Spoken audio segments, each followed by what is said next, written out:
Hey guys, this is a play-by-email game of Strategic Command World at War. It's been going on for maybe, I guess, about 8 turns or so, and I thought I would start recording a few play-by-email sessions of this one. I don't know how long I'll keep recording them. If there's any interest, I might, but otherwise I might not record them all. Anyway, so let's take a look at the replay. In this game, my opponent says that he is an intermediate player. I would say that probably makes sense based on what I've seen so far. That's probably where I'm at. I'm an intermediate, beginner to intermediate maybe kind of player. So let's take a look at this replay. I've given up the northern city in China, and he's advancing there.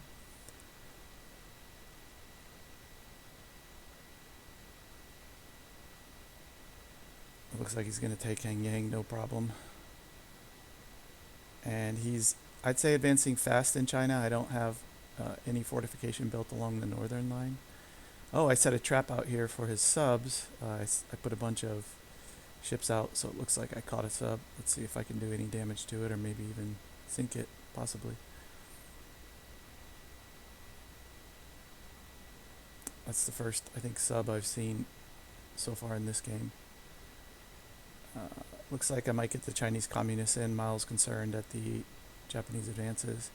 I got a fortress finished in China, so I need to remember to move that guy. I will not send the expedition to Finland, so this is February 1940. Let's take a look at China first and see what we can do there. I'll just reinforce this guy in the mountains. Bad weather and mountains, I'm hoping that, forest and bad weather. I hope this guy doesn't die this turn. I hope he survives the turn. Let's see. I'll try to hold on to this in the winter. I think this fortification will fall soon, but I'll see if I can hold it for the winter. The question is, where do I want to build a fort? On this hill, or do I want to build it farther back? I think in the past I haven't had much success holding this hill because there's a clear hex and a hill hex next to it, so it's very easy for the Japanese to rotate troops in and out and build up a big assault against this hill. So I think the smart thing to do would probably be to build it in this hex right here, where I think I can probably hold. So I'll do that. Less ambitious, but I think a little bit safer. Let me reinforce this unit so I can try to hold on to this Nanning city.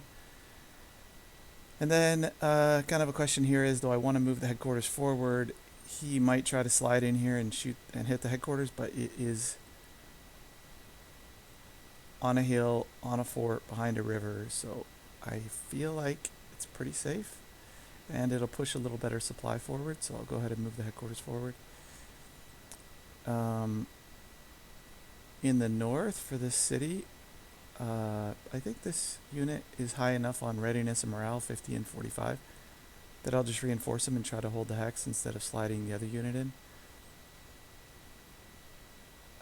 This guy, I think I'll reinforce it. I mean, I'm just sort of buying time here. This is not a good hex to defend. It's a clear hex. So obviously a 1 strength army is going to beat up on a a 1 infantry tech army will beat up on a 0 strength infantry corps.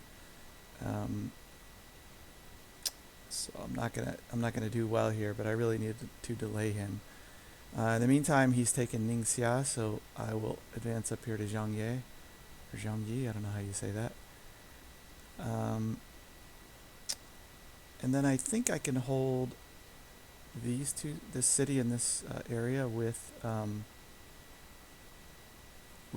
garrisons. So I'll just leave the garrisons in place there. Let's see what else I need to do. I think I'll send an army down south.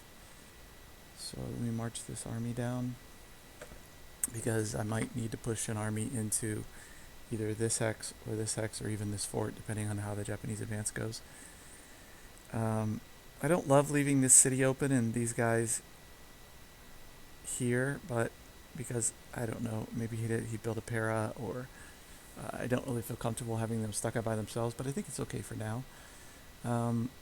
Now let's see if there's any, I don't think there's any research I can do with 143 money or production. So the Chinese won't do any research, and they don't want to waste any money on diplomacy. I could replace a leader. I've got a couple of 5 leaders, I think. But, actually, that's not a bad move. So it's that or save up for some research next turn. I think it's better to get the research maxed. So I'll save up my MPPs and replace the leader later. I know they build experience as they go, and so I'm foregoing some experience by not replacing him now, but I think the research cap is 1050 or 1100 for Japan or for China. And so it's a very good idea, I think, to get that research maxed as soon as you can. So I'll wait on the leader. I have my Russians continuing their march across Siberia toward the Urals. This tank unit has reached the Urals, so I'm going to send him south toward Voronezh and Kharkov.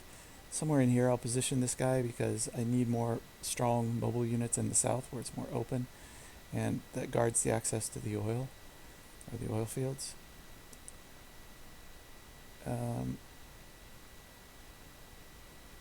Still sending my beefed up garrisons north as I do in most games. They're decent to garrison the rail line to Murmansk.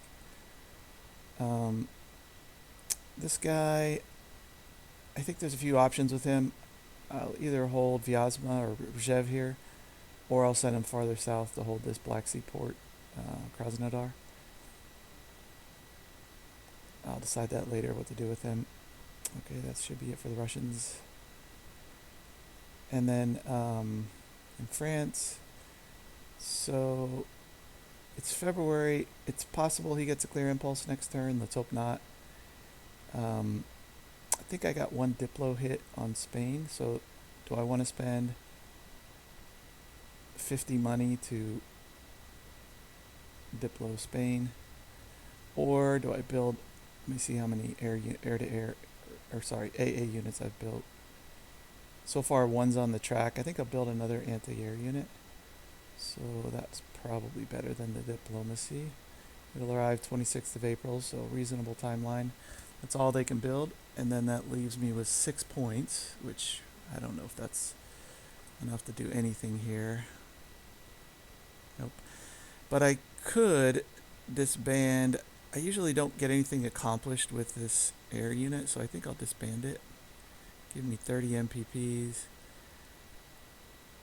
And then, let me not forget to move this guy up and start a fort. Let me do that now before I forget it.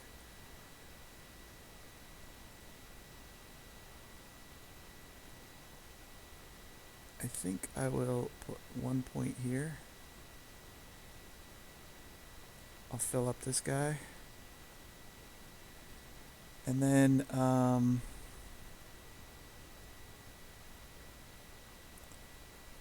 think I'll reinforce this unit. And that looks like all I can really do. For the French, so out here with this sub that I've netted, let me see what I can do. I'll try to drive him east with my attacks. Or actually, west would be good as well because I have a Canadian coming. But I think it's better to drive him east to get closer to land here. So let's start out with the French. And I think I'll move this guy out of the way so he can retreat 2 directly northeast if he does retreat. So I think that would put him in this hex. Let's find out. Nope. There he is. Okay, so now I might be able to... No, I still can't get him. So let's see if I can continue to drive him... Let's say southeast here.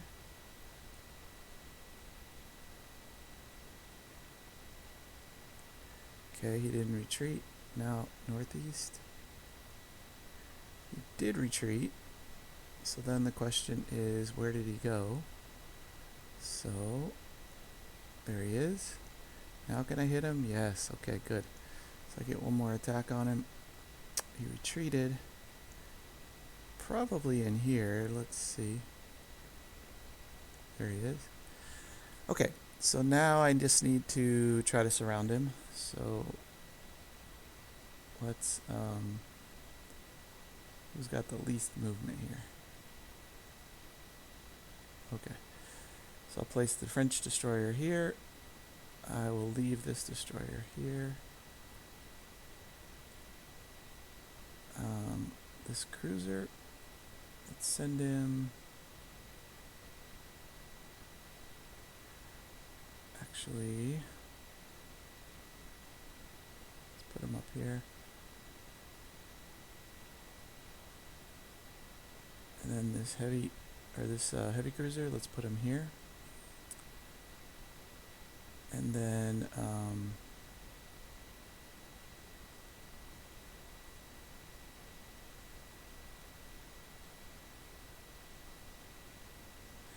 I think decent chance he goes north, or there could be another cruiser out here. So let's position this guy here. There could be a German cruiser that comes to intervene, so I'll put the sub there to try to intercept any intervening cruiser. And then let me send this destroyer here, and I will bring this battleship up. It's a bit dangerous because this battleship could get hit by other German subs if they're in the area, but I'll bring them over. Let's see. And I'll bring this destroyer south. And then let me set my carriers on bomber mode. Move them closer. I won't be able to reach. Same here. Let me put them on bomber mode. And move in. And then also here, bomber mode. And move in. And then I'll bring another destroyer. And I think he's not going to challenge me here, so I'll go ahead and commit another light cruiser to this area. And that'll leave me one light cruiser and one heavy cruiser to guard my battleships that are on raiding duty, to make sure, or try to prevent subs from crashing into them. I don't really want to use the French battleships to raid, because it's good experience to do raiding, and I want that experience for the Royal Navy. Okay, so I'd like to build this sub up, but let me take a look at research and what else has to happen for the British before I do that. Oh, here's a destroyer. So let's bring this destroyer north.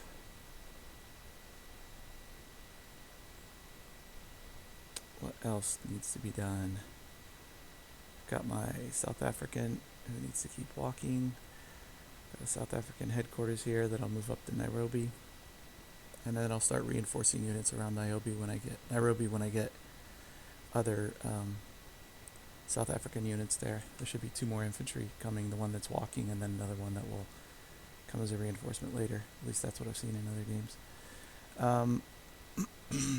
What else is left to do? So I think just research for the Brits and maybe some reinforcement in here. What unit is this? Okay, I need to place a Chinese reinforcement. I forgot about that. So the question is, where will I want an army?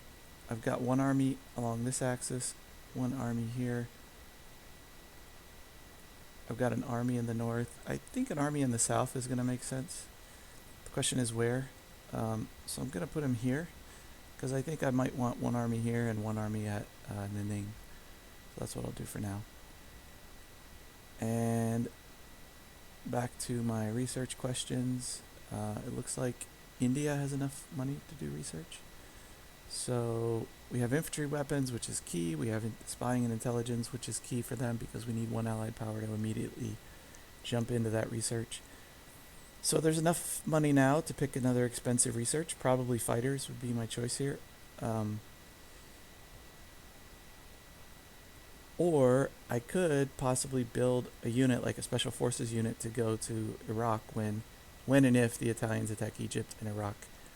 Iraq might have a coup, which would let them join the Axis, and it's really nice if you have an extra Indian unit to go there. But I think it's hard to get fighter research up, so I'm going to spend the money on fighter research now. Fighter research is slow, and it's very important. The British are maxed out on research at 1950. Let me see if I already bought their engineer. I did. I already bought their engineer. So there's some flexibility here with the British. AA guns, I've built 2. I sometimes like to build another headquarters now, but there's not enough money for that. And actually, that would kind of be a good idea, I think. So possibly I could save my money for headquarters. Um, I could build a motor torpedo boat or a destroyer. Um, a motor torpedo boat is super duper slow. It's very hard to do much with these guys, but they're a very cost effective unit, I think. So maybe that's the right move, or I could just save my money and kind of build up my ground forces a little. I think that I will not build a motor torpedo boat. I think I'll just maybe put a few points into my ground forces. Probably be a lot of points. There's 70 to add to Gort, who's just a terrible leader. I really need to replace him, and I maybe should have done that instead of building up his strength. I think I'll go ahead and make O'Connor in the desert, who's another terrible leader. I wonder what it will cost to sack. I think 90 it's going to cost to sack him. Oh, 105. So I'll go ahead and reinforce him to kind of get ready for what's going to happen with Italy, I'm sure. This headquarters, I need to build it up. I don't know if now's the right time to build it up. I have so many other things to spend money on, including that extra headquarters I want to build. Instead of that, maybe I will go ahead and fill up this infantry unit in France. Bring this guy maybe up to 8. And replace this sub. So in the end, I really didn't save much money for anything. I spent it all. British are down to 70 money now. I think I'm done with the turn. So I'll stop here. I'll let you watch the end of turn. There's the alt mark. Mao's concerned about the Nat Chai advances. I got a hit on the other diplomatic chit that Spain put, so that 100 BPs or MPPs ended up paying off, I think, to give 2 shifts for